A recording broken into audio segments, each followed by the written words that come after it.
Greetings, Conference. My name is Peter Hall and I am a Director of the Conservative Animal Welfare Foundation. As we leave the European Union, there are going to be changes to trading arrangements, and these could be of great consequence to the farming community. We at Conservative Animal Welfare Foundation believe that farmers are at the very heart of our national identity and, of course, at efforts to protect our natural environment. And we want farmers to survive these changes and indeed thrive. Last October, we made a set of proposals to the National Food Strategy Review, and these centred on institution of a mandatory animal welfare labelling system.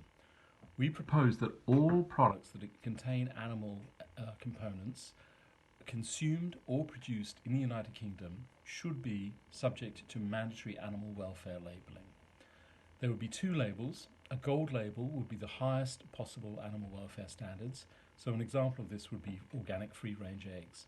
When consumers are given the choice and information, they will often choose high welfare products even if they cost a little bit more. So for example, 50% of all eggs sold in supermarkets are now free-range eggs. The second label would be a silver label, and this would be a minimal acceptable level of animal welfare.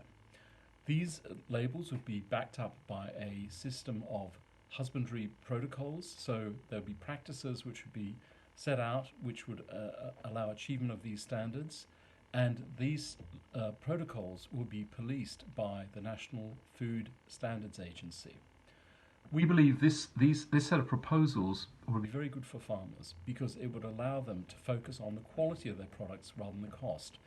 As we leave the European Union, we're going to come into competition with low welfare, low cost producers in the Americas, in Europe, in Asia, Australia and Africa and so on. The only way that Britain can compete is on quality and brand value, and this is where animal welfare standards have an important role. Also, we don't believe that farmers or consumers should bear these costs. Government should bear the cost because animal welfare is a social good. So, this would be paid for by changes to capital allowances, changes to the cap payments, and of course changes possibly to income tax and benefits to allow consumers to bear the increased costs of higher animal welfare.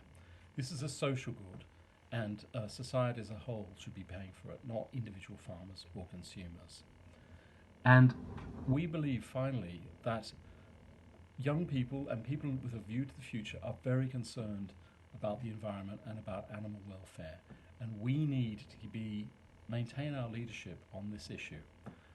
So Britain has to be at its best as we leave the European Union, and if we institute a system of mandatory animal welfare labelling, we will show that we have the world's best animal welfare standards, we will have a systemic approach to the problem, and we will show the rest of the world how it should be done. Thank you.